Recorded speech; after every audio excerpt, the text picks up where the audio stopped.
Do not think that I have come to abolish the law or the prophets. I have not come to abolish them, but to fulfill them. For truly I say to you, until heaven and earth pass away, not an iota nor a dot will pass from the law until all is accomplished. Therefore, whoever relaxes one of the least of these commandments and teaches others to do the same will be called least in the kingdom of heaven. But whoever does them and teaches them will be called great in the kingdom of heaven. For I tell you, unless your righteousness exceeds that of the scribes and the Pharisees, you will never enter the kingdom of heaven. This is the word of the Lord. Praise be to God. You may be seated. Good morning, everybody. Good to see you again. My name is Koen Prins, I'm pastor here at the church, and we are going to continue our sermon series on the Sermon on the Mount, a whole sermon series of 10 Sundays on just one sermon from Jesus, but his words are so rich that it really takes some time getting through. And actually, today's passage, this is just the intro of a longer passage that we're going to study today. We're going to rush through. There's so much in there, but we're going to have to rush through this, not being able to spend all the time in the world on it. So if you allow me, I'll just dive right in today. In this couple of verses that we just read, something significant happens in Scripture. There's a turning point. And in this passage, in these words of Jesus, the whole focus of Scripture on what it means to serve God and what it means to live your life to the glory of God. The whole focus of Scripture here turns from the law of Torah to Jesus. The whole focus of Scripture shifts from the law to the grace of Jesus and the way of Jesus. At the same time, Jesus gives the strongest possible confirmation of the law of Torah. Not a dot, not an iota will pass away from this. If you relax it, you will be called least in the kingdom of heaven. But if you teach it and if you live it, you'll be called the greatest in the kingdom of heaven. At the same time, he gives the strongest possible confirmation of the law, but also shows it is not able to accomplish what it should accomplish. It's not able to get us completely there. Have you ever driven around in your car and you heard a noise somewhere and you were like, I hope this will go away by itself? Yeah? It's me. Long time ago, old car, and you're just driving around, you hear it's like tick, tick, tick, tick, tick, tick, tick, tick, you're like, please make this go away just by itself. I don't have any money right now. I don't want to go to the mechanic. It never works like that, does it? It always gets worse and worse, and you're like, all right. So what Jesus does here is he's like the car mechanic that is opening the hood to show, hey, there's a problem here. What the law was doing was, Paul calls it in Galatians 3, a babysitter. It's helping, it's symptom management. It's like these things come to the surface and we need to manage them. We need to kind of legislate them. We need to kind of keep them. We need to give something external to make sure that people will kind of abide by what it means to live the good life, what it means to live life in the way of God. But the law was not able to really deal with the root issue. And in Jesus, in the passage that we're going to talk through, he's like, he opens the hood and shows, hey, there's actually a real big problem with the engine. And you can do all kinds of symptom management and stuff like that and kind of regulate and legislate, but there's a problem with the engine that we need to get through. And that's the very real problem of human sin, and that's a problem that happens in the heart. After this passage, Jesus will go into some very hot topics in the law. Real stuff, real life stuff. Anger, lust, divorce, speaking truth, relating to people that are against you. And in that, every time he hits the deeper layers of the heart where the real battle is going on and where the real battle would be won. He shows us that The real battle is not in our outward behavior, where stuff comes to the surface, but it's the state of our heart and our inward attitude to the outside world where it happens, where the mistake is, where things are going wrong.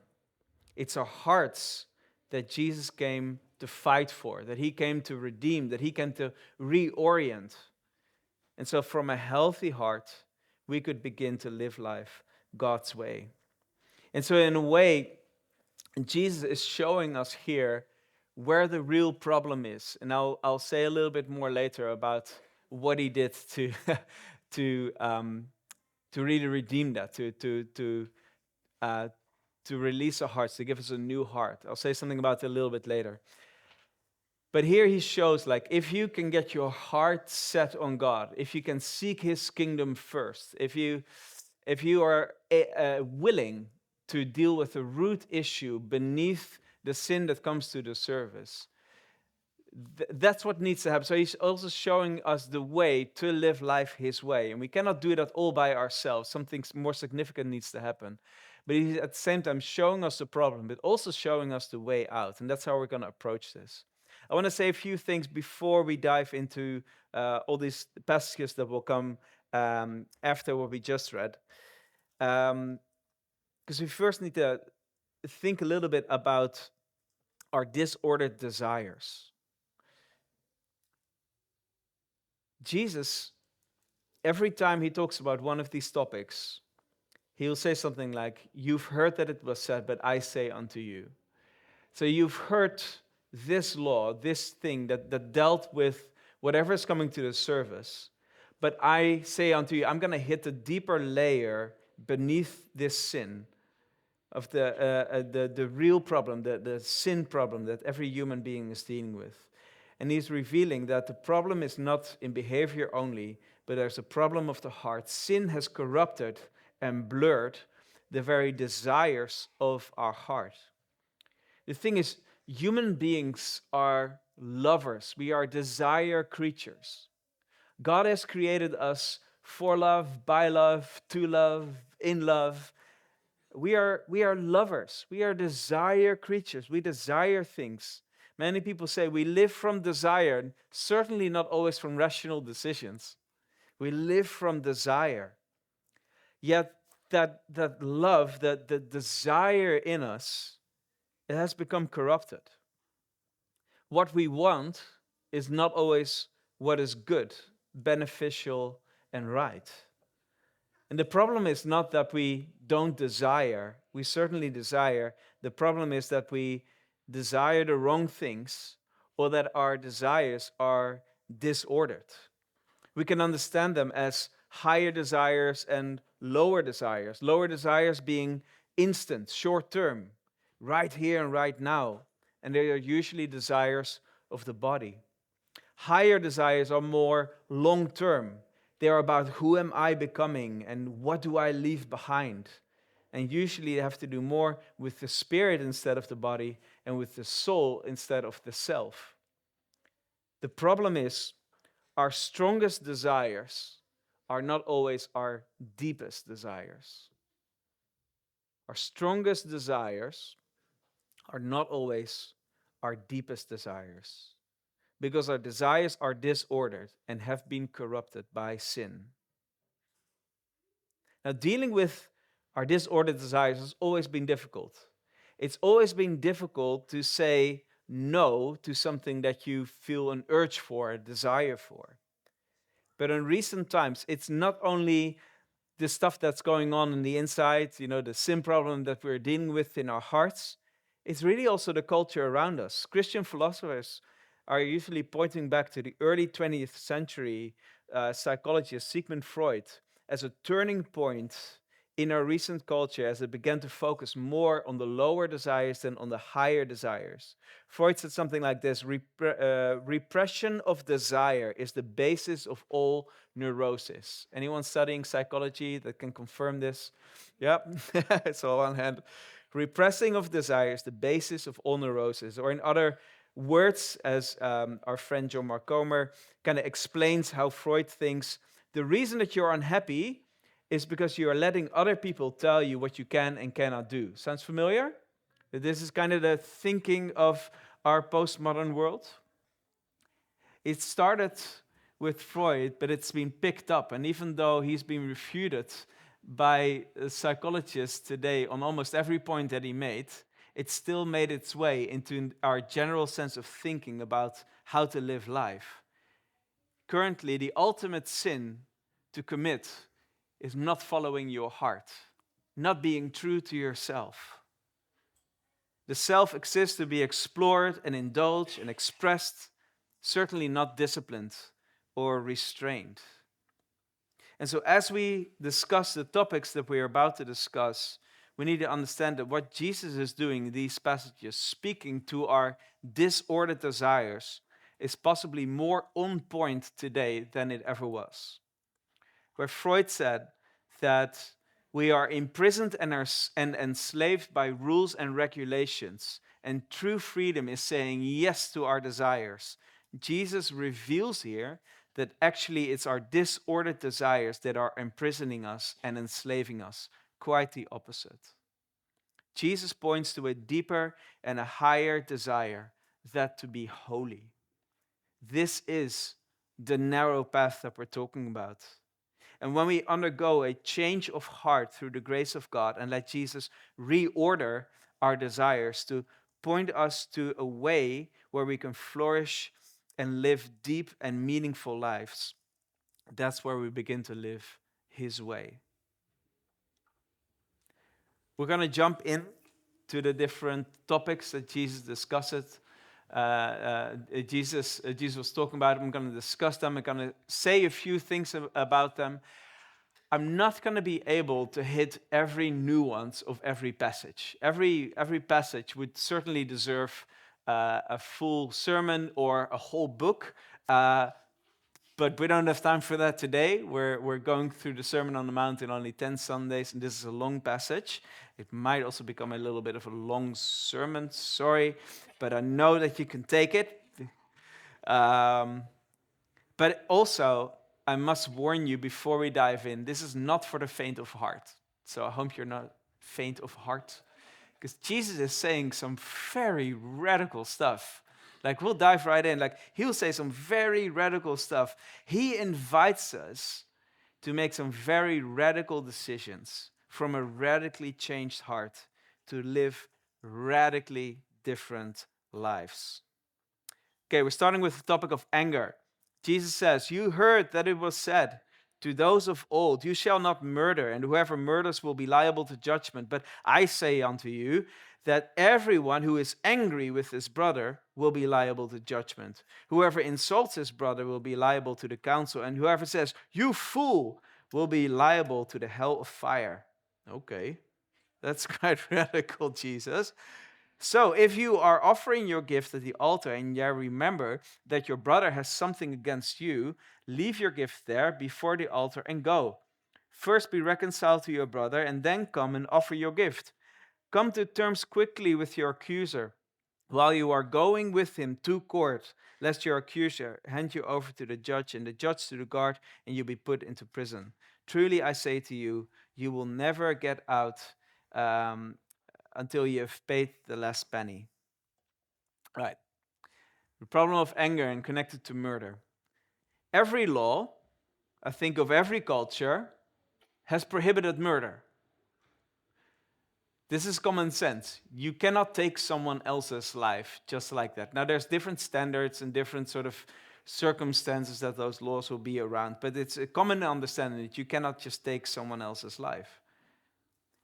Jesus, in this very short statement, immediately drills down to the layer beneath murder, which is the issue of contempt. Murder is a symptom that may come to the surface, and restricting that by law is very good. But the real problem is happening in the heart. The problem is the contempt that we may hold towards others. When we hold others in contempt, we dehumanize them in our hearts and effectively wish them dead. Restricting the action does not solve the real problem, because the real problem is happening in the heart. And there's a call to action on how to then live radically different, how to immediately deal with the issue of contempt that is happening in our heart.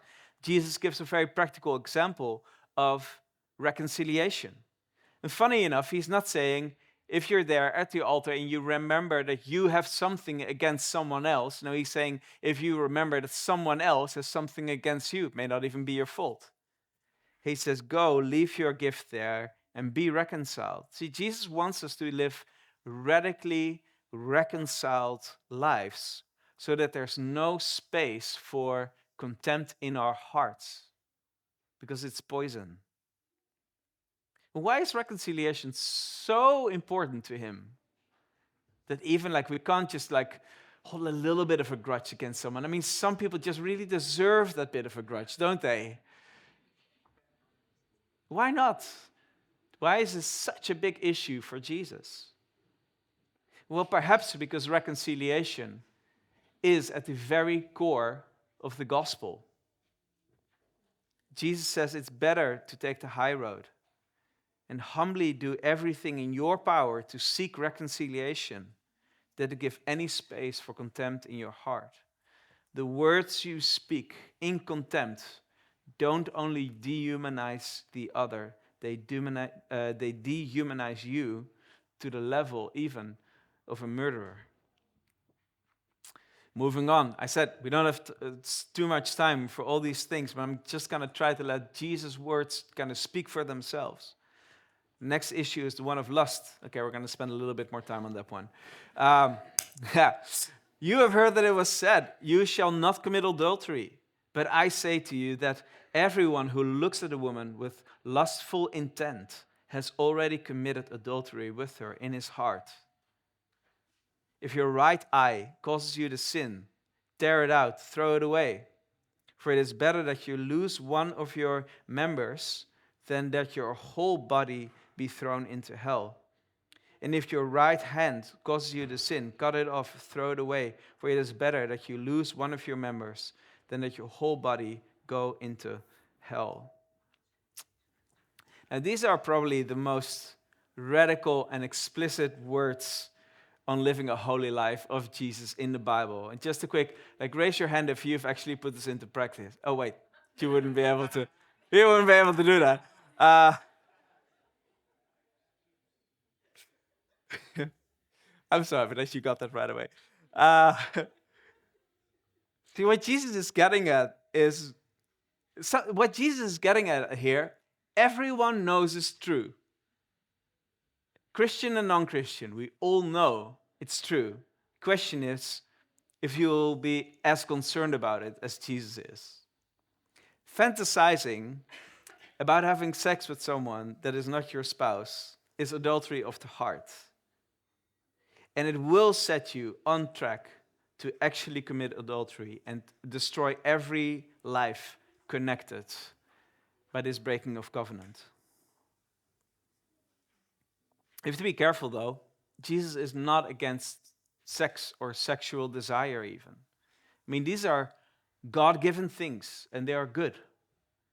It's just that these desires so often get disordered and corrupted. And life in the modern world has not really made it easier for men and women to move away from fantasizing and entertaining lustful thoughts. Sex is commercialized and commodified to the point it's almost impossible not to be confronted with images that stain your soul. And then there's also pornography, which is so easily available and has become such a serious and ongoing battle for nearly every man on the planet, and increasingly more women. Here's a quote I found in the book Live No Lives, again by a friend, John Mark Comer, who you've gotten to know through the Practicing the Way course now. And I think it will be helpful as a cultural commentary on life today. He says this: it's not bad to love sex. God himself created us as sexual beings and commanded us to increase in number. But when sex becomes a pseudo-God that we look to for identity and for belonging in a community or for life satisfaction, when it becomes soteriology, a doctrine of salvation, And it is, as it is for so many in the West, that's a disordered love. And it's not just that it's wrong in the moral sense, it's that it can't possibly satisfy the deeper ache of the soul for love, intimacy, acceptance, and generativity. After all, the body just wants an orgasm, but the soul wants more communion and contribution. Jesus' radical view on holy living calls to radical action. He says, chop off that hand, gouge out that eye. I mean, what are we to do with that? What is he saying? I think it's too easy to dismiss it as hyperbole. I don't think he's asking us literally to do that, but I think it's too easy to dismiss it as hyperbole. I mean, honestly, I would rather go through life half blind and mutilated than letting my instant short-term urges and desires drag me down to actually F up my marriage by committing adultery. Honestly, I'd rather be half blind and mutilated. So how hyperbole is this actually? I think he's calling for the most radical measures that you can take to make sure that you don't go down this path. So what does the right hand and the right eye then stand for? I think it could translate into two things. I think one obvious connection to mother time is the connection to viewing pornography and masturbation, the eye and the hand. And we are to take Jesus' warning very seriously here. These are things that will bring us to a very dark place. It will stain the soul. It will drag us down to actually do damage. So if you need to remove every screen from your life for a couple of months, then make a plan and do so. If that's what it takes to break from porn and masturbation, then go for it. Take it seriously how strong the warning of Jesus is in this case, because he's calling you to a holy life. Secondly, I think Jesus even speaks to a deeper level here. The right hand that he refers to in his time was also the hand of power. And I think we can take his instruction here to say something that if your position of power would lead you to committing adultery, then be so brave to lay that position down, to step away from that position so you're not tempted into something like adultery. I mean, how many people in positions of power, Christian and non-Christian, does it take for us to recognize that a position of power makes you vulnerable to these type of things? I think Jesus is effectively saying that there's no job, no position, no ministry, no role worth holding on to if it's going to cost you your faithfulness to your spouse. Moving on to the issue of divorce. It was also said, whoever divorces his wife, let him give her a certificate of divorce. But I say to you that everyone who divorces his wife, except on the ground of sexual immorality, makes her commit adultery, and whoever marries a divorced woman commits adultery. All right. This certainly deserves a whole book or a set of books, and I'm just going to say a few things, and I'm definitely not going to hit any of the new ones that's connected to this.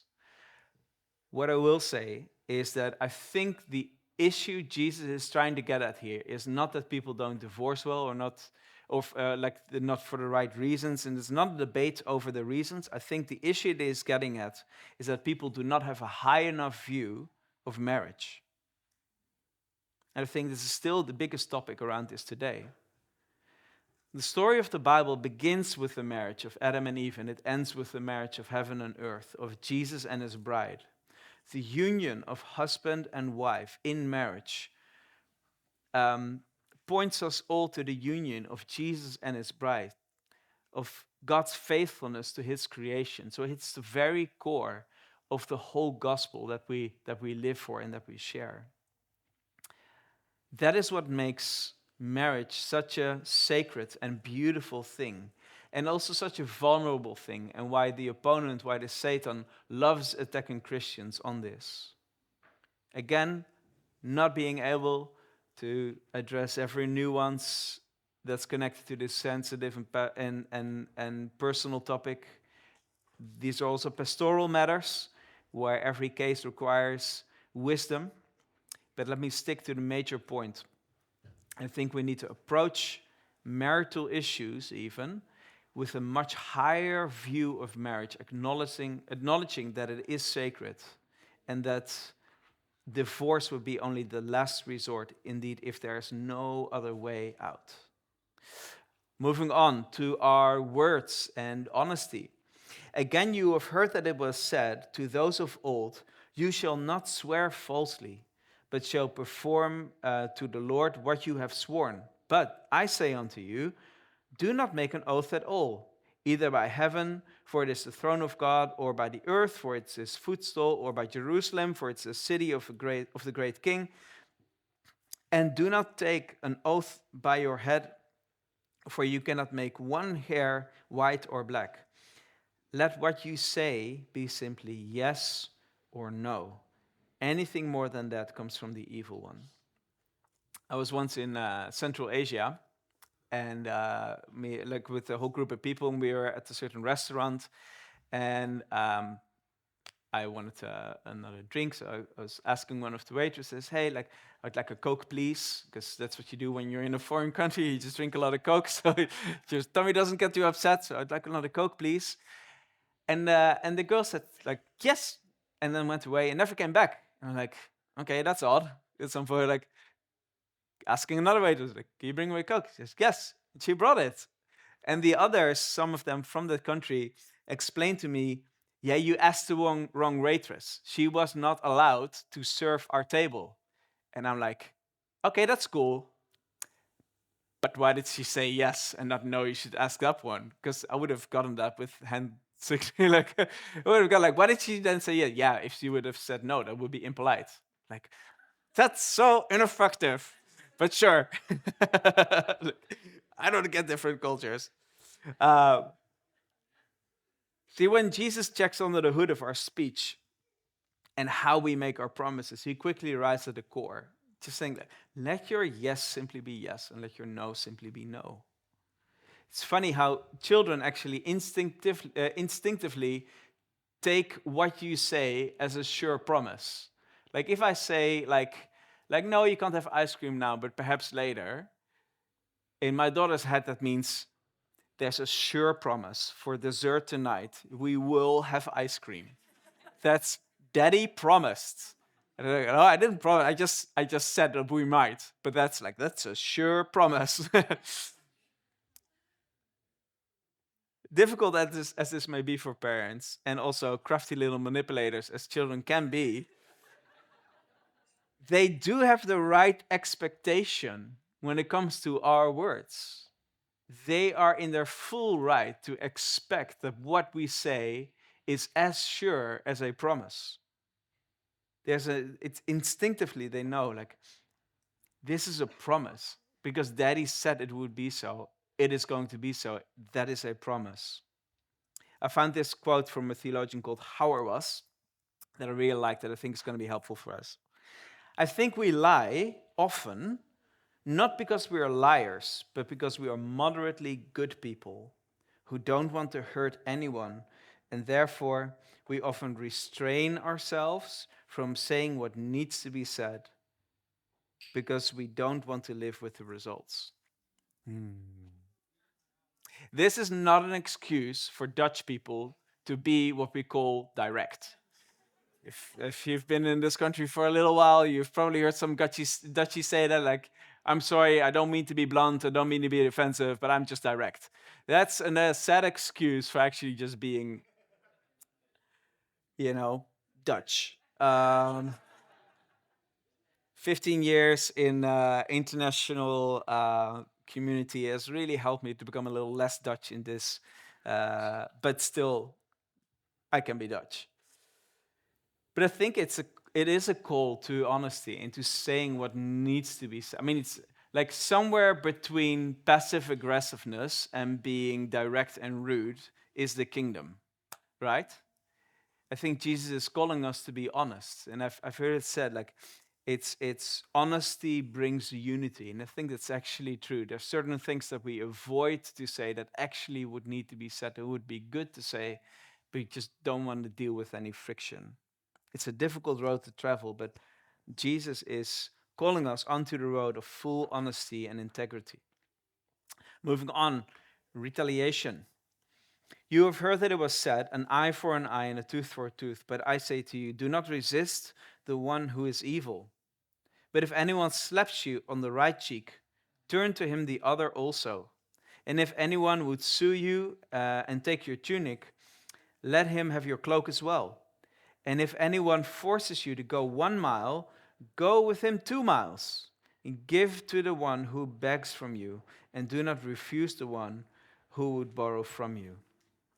Um, I've actually once put the turn the other cheek thing into practice. I was 17 years old. I was I think 3 or 2 weeks later, I was going to be baptized. I was in my radical phase in youth, and I somehow got into a fight that I should have never gotten into with this other guy, like an argument, and our classmates kind of set us up to fight, and I was like, no, I don't want to fight. I'm not going to fight. Like, I was wearing the "What Would Jesus Do" bracelets, and I was like, what would Jesus do? Like, Jesus would turn the other. There's another bracelet that says like Jesus wouldn't get into the situation in the first place, but that was too late. So I was looking at my "What Would Jesus Do" bracelet and thinking, I am not going to fight this guy. I am going to turn the other cheek, and thus is what happened. He punched me full on the one cheek, and I turned the other cheek where he punched me as well. And then someone broke off the fight because he's like, "Oh, Koenig's not going to fight. This is boring." So that saved me. What this was, though, for me in that time was a sure breakthrough moment to break through the aggression that I had for many, many years. I wore the mark on my jaw like a badge of honor because I was like, something has really shifted inside of me where in primary school times I would jump at a fight. I was aggressive. I felt insecure. Like I wanted to kind of prove myself and then jump in a fight. But here I was like, no, like I don't even need to do that. I don't want to do that. I'd rather be punched again than jump at this. And I think this is the main thing that Jesus is after here, is to give us a path of radical nonviolence that breaks our desire for retaliation, for pride, for self-reliance, but instead fully love and serve even our opposers in the way of Jesus. And that leads us to the next one. I think this connects so well to the prayers we've just prayed for the persecuted church. Jesus goes on, like closing off this part. You have heard that it was said, you shall love your neighbor and hate your enemy. That sounds very normal and very logical. Love your neighbor, be nice to the people around you, but hate your enemy. But Jesus says to us, love your enemies, pray for those who persecute you, so that you may be sons of your Father who is in heaven.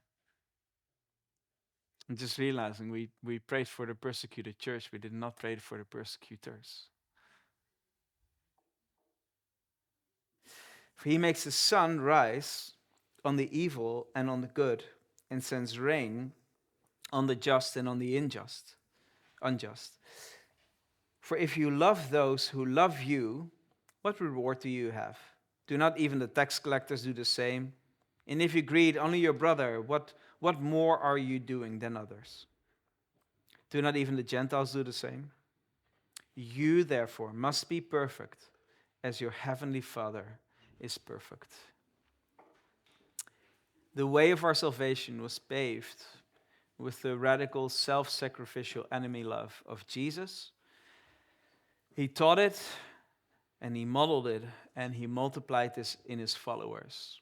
This verse, Matthew 5:44, love your enemies and pray for those who persecute you. People say it was the John 3:16 of the early church. For them, this counterintuitive instruction actually became second nature. They understood the call to enemy love as an intrinsic part of what it meant to belong, to be citizens of heaven, to belong to the kingdom of heaven. The manner in which Jesus brought about salvation also became the manner in which his message of salvation spread throughout the world. And we are called to follow in his footsteps, follow in the footsteps of Jesus and the earliest followers of Jesus, and practice radical enemy love. All right, I want to move on, close off with two simple takeaways. And I say simple because they're simple points from the passage, but are not simple to put in practice. The first one is this: you need a changed heart. Every issue that Jesus addresses in this part of the message, he is revealing that the problem is actually in our hearts. The problem is in our deeper desires. The problem is what's going on beneath the surface and not what's coming up to the surface. He's revealing the heart behind the laws that were given to Moses in the desert. And Jesus shows that these laws were there to restrict bad behavior, but the real issue is in the heart. Something that no regulation, no education, or modification would ever be able to fix. Through Jesus' death and resurrection, we not only receive forgiveness and restoration from everything that sin has destroyed, whether it be sin done by us, to us, or perhaps around us, he also gives us a new heart. He gives us a new way forward so that we are able to begin living what he's teaching in the Sermon on the Mount. Ezekiel said many centuries before Jesus, I will give you a new heart and a new spirit I will put within you, and I will remove the heart of stone from your flesh and give you a heart of flesh, and I will put my spirit within you and cause you to walk in my statutes and be careful to obey my rules.